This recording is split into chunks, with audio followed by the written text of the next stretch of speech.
Bill Bachman here for Modern Drummer. Once again doing a strictly technique kind of lesson on the paradiddle. Oh, kill me now. Another lesson on paradiddle. Okay, this is a slightly different take on it, alright? We're not going to orchestrate it between the ride cymbal and snare and whatnot and pretend we reinvented the wheel. It's just a look at the hands and a look at the techniques and probably a different angle than you've seen on it before. So the paradiddle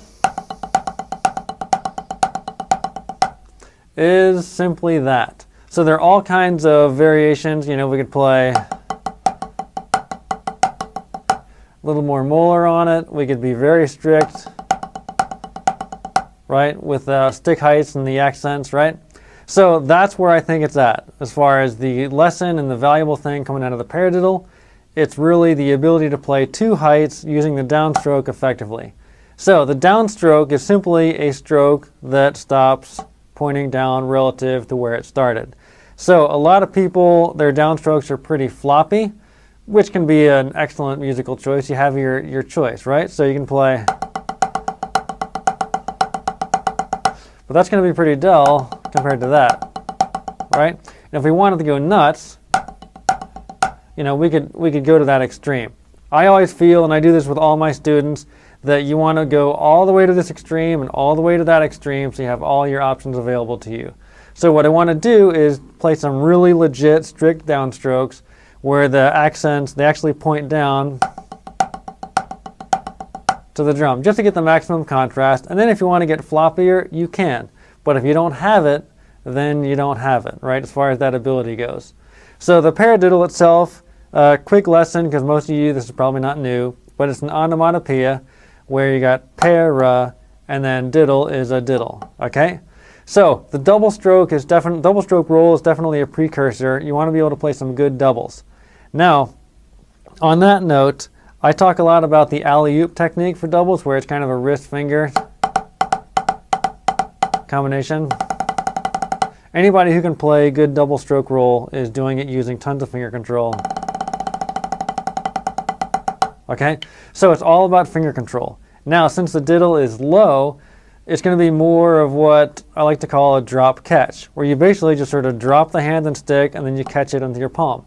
And the process of catching the stick into your palm adds a little bit of extra velocity or speed onto that second stroke of the diddle, which helps it dynamically match the first. So you end up with this instead of just dropped or stroked out, okay? Now, when we practice stuff slow, we can easily just sort of stroke it out and muscle it in, right? So that's not necessarily wrong, but you're never going to be able to go, you're never going to be able to move that because it requires finger control in order to go a bit faster. So the drop catch thing, that's where it's at to get a good quality diddle for some good smooth relaxed beats underneath. So the paradiddle, it's all about the downstroke pointing down. If you look at each hand,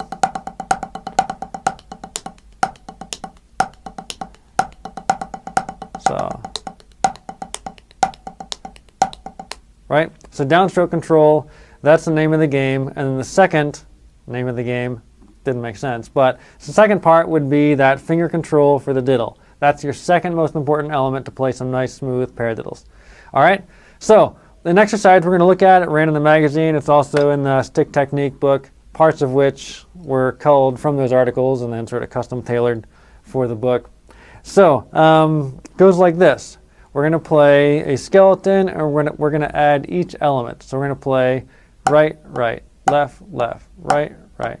Now add a diddle and a 3. Now fill it in. So you got paradiddle, paradiddle, para. Okay, now in the book we do a turnaround, but I want to do it twice through, so you'll see where this goes. So you repeat that 3-bar phrase, and then the last 4-enda, instead of making it a paradiddle right, we're going to single it. So left, right, left, right, left. So the whole thing repeats, okay? So the key is the downstrokes, getting some good height definition, and also just transitioning smoothly, and then fill it in. Good to go. right? So there's a little bit of work on the downstrokes where you got to grab the stick and stop it for a split second. And then all the low notes, it's pretty much just finger control, just a smooth, relaxed dribble. Those low notes, you want to hear the sticks loud and high pitched, and the sticks should feel heavy in your hands because your hands are so relaxed and they really have more of their own inertia, okay? Now, just a little bit of help on the downstroke. A lot of people are going to have that flop, and one of the best things you can do there to help get rid of that flop is not only squeeze into the palm or the breaks with the back fingers, but also use your thumb a little bit more on top than the side of the stick. So if you put them in there instead of there, you'll be there, okay? So think about it. If you push this thing down through the floor, you want your thumb where it can push. So at the downstroke, you'll probably want no gap between the thumb and the finger. And incidentally, there are no rules and laws on that. Sometimes I have a big old gap, you know, basically using second finger fulcrum more than the first. But when you're using first finger fulcrum, which is way more for finger finesse and downstroke control, just because you put a ceiling on top of that stick, it's really beneficial to have no gap there at points. So don't choose one or the other, please. They come and go just based on what you're doing, just like that in a split second. So let me play it. I'll start real slow. I'll go at 80. I'll sort of talk you through. Ready and go. So now add diddles. Fill it in. Repeat it. You got to really watch your stick heights when you play this. Now 40 and a left. We singled to bridge the gap. Even though the paradiddle alternates, sorry, talking too much.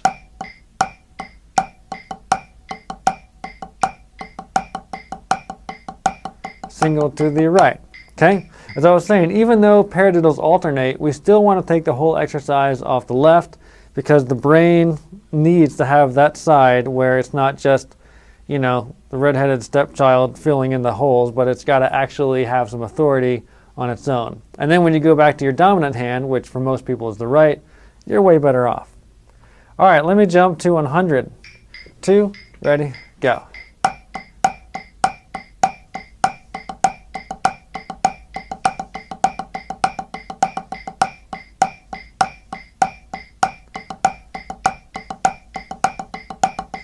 Now left hand.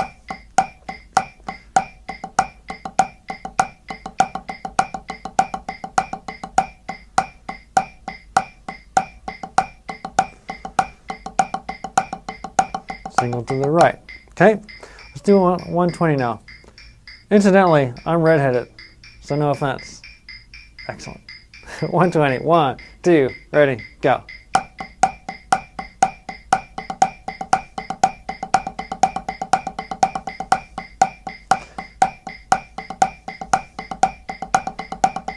Single to the left.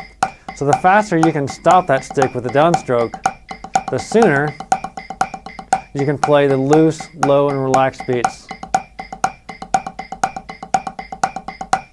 Okay, the first low note should have no idea that an accent high note preceded it. You want total separation there. Okay, you can break that rule when you get faster, but for now, that's where you want to be. So how about 140? 2, ready, go.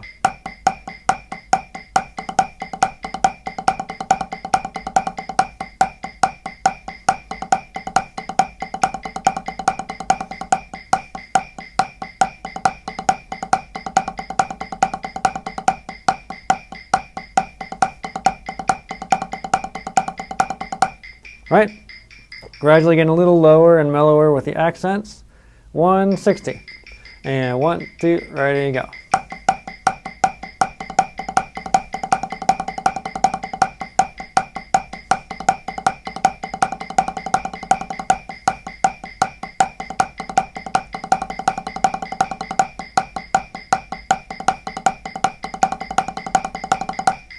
$180. 1, 2, ready to go.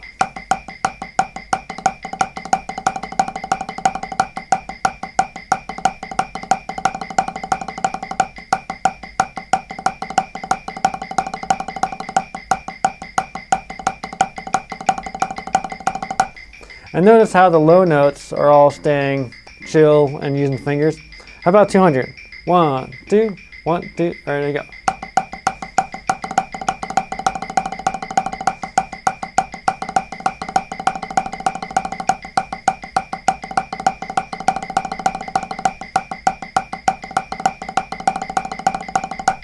All right, so there you go. You can keep on going, you can go nuts.